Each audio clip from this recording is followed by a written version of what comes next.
Yeah, because if I put Diamond 1, because right now Dovaahh is moved up. He's ranked up to Diamond 1 since this replay, which is pretty huge. Big pug for you, man. But yeah, this replay was played at Plat 2, so I'll leave it as Plat 2 in the replay name. Or else people will be like, how is this Diamond? I'm Diamond, and this is nothing like my play. You know how it is. Okay, let's get into Dovaahh's perspective. I imagine you'll be Dov. And we're playing competitive 3v3. Okay. Ivan97, thanks for the 20-month Twitch Prime. Welcome back. Sales to Sequel Rise, thanks for the Prime sub. Welcome to the stream. I'm just going to finish off the stream today with another replay review for Tier 3 sub. Love that you're staying in goal here. That's brilliant. Because now we're not going to concede to anything stupid. Lots of stupid things will happen. We're kind of panicked here. There's two things that you would usually want to do in this position. One of them would be back off to goal if the other player has a shot. The other is to wait for a bounce if the other player can't get there. So here, the option would have been to wait for a bounce, because this guy's actually not getting there. It looks like he might, but he's just not very good at reading distance. Yeah, because he's not getting there.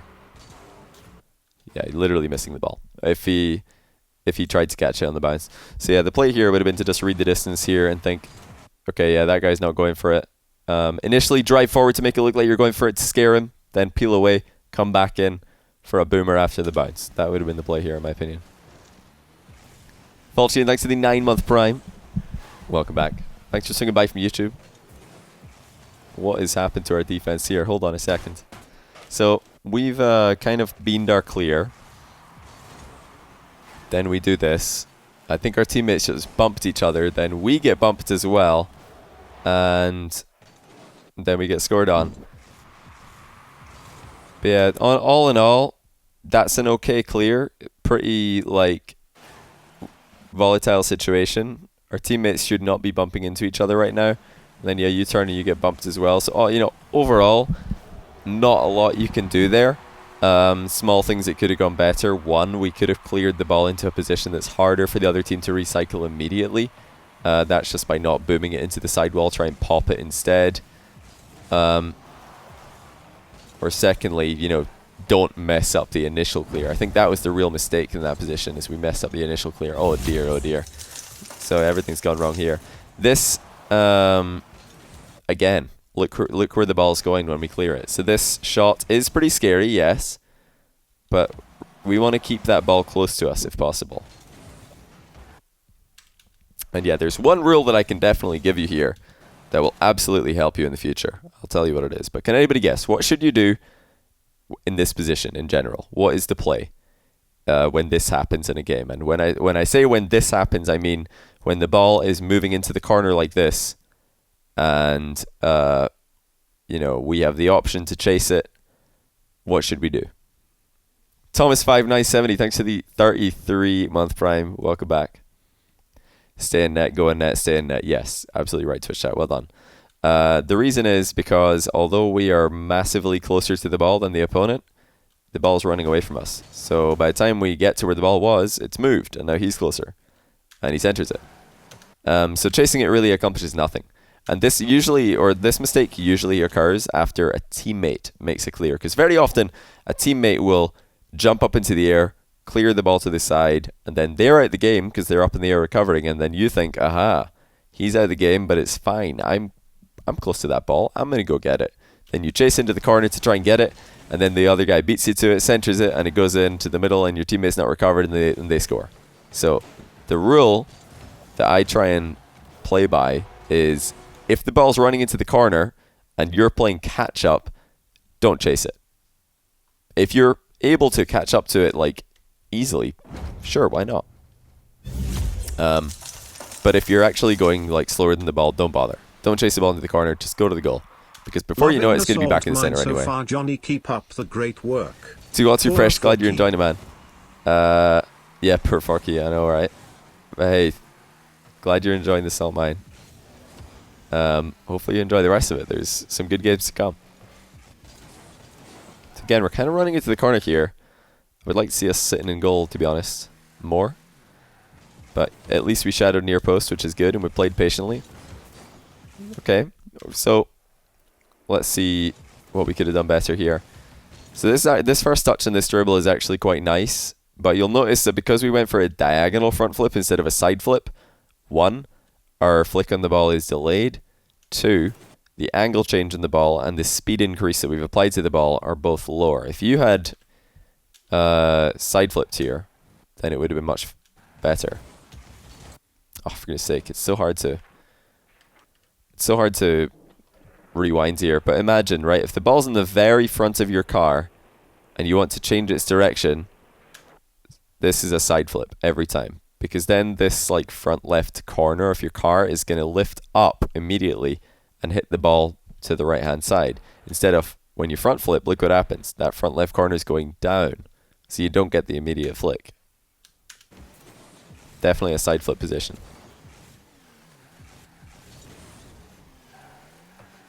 Okay, that might be scoreable. I don't hate that you've gone for this, because yeah, at this level people could absolutely just miss that ball. But yeah, we got to think about recovery as well, which we are. Maybe had a bit more time than we thought, because we have arrived back with 12 boost, which is not ideal. We should have picked up more pads on the way. I thought initially when you were running back that you were going to go for the corner boost, but then you didn't. And if you're not planning on going for the corner boost, you should probably go for some small pads on the way. Well, yeah, bump is always an option when you're rotating back, but really, you only want to be bumping impactful players. Like, yeah, bumping anybody's nice, just to tilt them, but really only want to bump players who are, like, well, go out of your way to bump players who are either dribbling or setting up in the middle. Yeah, so we're just taking a bit too long here, I guess, to get back. What is this jump accomplishing? I don't think much. So we just took a 100 boost there. And we come off the wall. So that boost is not, in fact, there. And why are we jumping in the wall? We're just like... We've taken like such a long route back to goal here. This is the circuit that you want to be taking, Dovaahh. Like, you just took this boost. You know it's not going to be there. Why not go 1 pad, 2 pad, 3 pad, 4 pad, 5 pad, 6 pad? Look at all that boost. That's 1, 2, 3, 4, 6 in a row. You could even grab that one in the goal. 7. Tons of boost. And not only that, but you'd be back in net faster. That's like a rotation that you need to be able to do automatically. Not even just, 72 boosts if you get all 12. All 6 rather.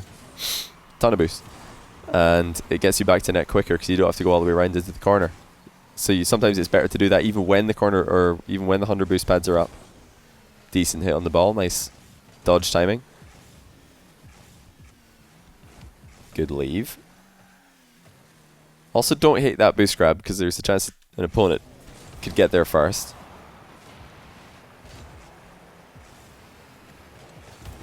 So we've not done too much with our wall hits from this position. Honestly, just booming this as hard as you can towards the net would have been ideal, because look at the net. If you could just like slap that into the corner, there's a chance he misses because this is Plat 2. If you hit it over the center of the goal, chance they miss and then your teammates can clean up. I think they're just going for a boomer there would have been superior. JohnnyBoi, thanks for the 11-month prime. Appreciate that.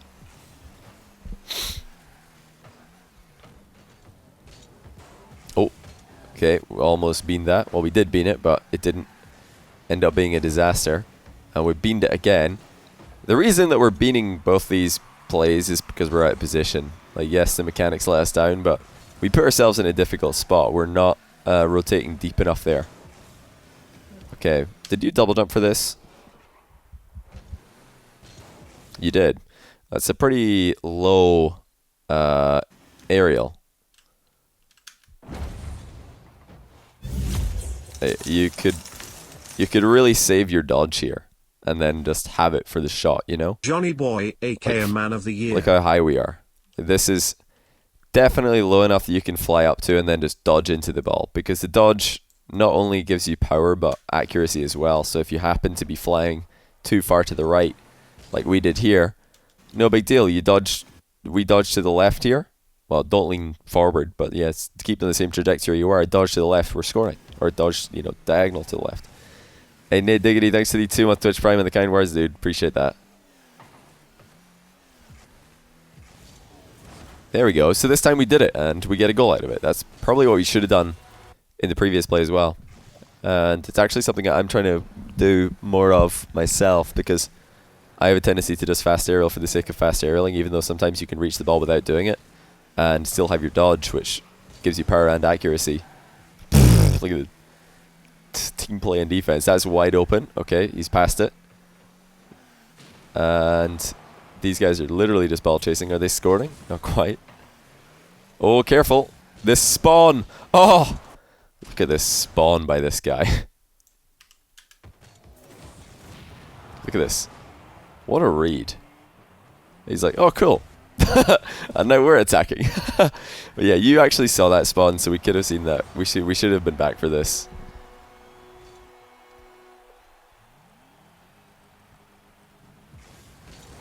Your adversary, by the way, I don't know what you're referring to. That's just a goal. Okay, we're 4-2 down.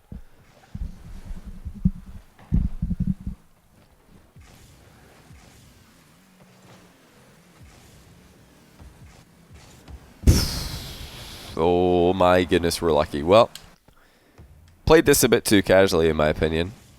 Like, if you intend to grab a boost here, I think you have to shadow by default, not turn aggressively. And then we would have been in position to clean this up without having to go on the wall. Because ideally we don't go on the wall here, so we can get multiple touches. And no multiple touches after falling off a post. Oh dear. Oh dear, oh dear. Oh no. Well, we've committed a lot of sins here. So we bumped our teammate. We have done the clear softly straight down the middle. But at least we landed on our wheels. We're a cat of cars. When he was on the wall with the ball, no one near to challenge. That position, you have plenty of time to check your teammates are. What, when he was on the wall, looking, and I told him to boom it. You didn't really have time, you just got to boom it. No, there is no time to think, you just boom the ball. Nice follow up here though. So we're within 1. I mean, I can see why you got up to diamond, to be honest, because you've definitely got the mechanics to excel in a lobby like this. But most of the positions that you're getting in trouble in are just, you know, positions where you're not really doing much. Like, yeah, here we just missed the ball. And they've scored off it. Did Jesse win? No, he did not. You're such a bad 3 teammate. Well, the first step to becoming a good 3 teammate is learning that or admitting that you're a bad one. Not sure what your team did here. It looks like they just missed the ball. I mean, there's been a lot of goals this game where they've kind of just happened and you're just like, oh, well, that's a goal. But yeah, you could sit in goal more. You could be a lot better at boost management. And just try and play more consistently. Like, this isn't consistent, what I'm seeing here, for example. Like, where are we going? What is this? We're flying off into the corner, and there's not even a shot on. There isn't even a way to shoot this ball accurately. So we shouldn't even be in the air in the first place. Never mind the fact that our aerial is in the wrong direction. It looks like the idea here was right, which is avoid getting dunked on by playing the ball to the side. That's a good idea. We have to hit the ball, though. This is something that we've also struggled with at times this game. Again, flying off in the wrong direction. It is worth mentioning, not, you know, because it's obvious, but because it's happened a few times, so it looks like it is a consistent problem of yours. It's far easier to do all your steering and correction on the ground before you take off, rather than doing it once you're into the air, because then you've got to waste boost to do it. Taking off in the wrong direction again. This is, you know, obviously 14 seconds left though, so we're probably just thinking, well, I have to score right now or we're done. So I can see the reason to rush out there. Like, you need a goal there, kick-off goal, then it's your second goal. It's the only way you come back. So it's probably not going to happen. But yeah, again, taking off in the wrong direction. A lot of our aerial takeoffs have been facing the wrong way. In fact, most of them, I think. So you'd increase your aerial accuracy significantly if you just slow it down ever so slightly and make sure that you're facing the right way before you go. Appreciate the replay, though. That's a very interesting rank to review, because there's always so much to talk about.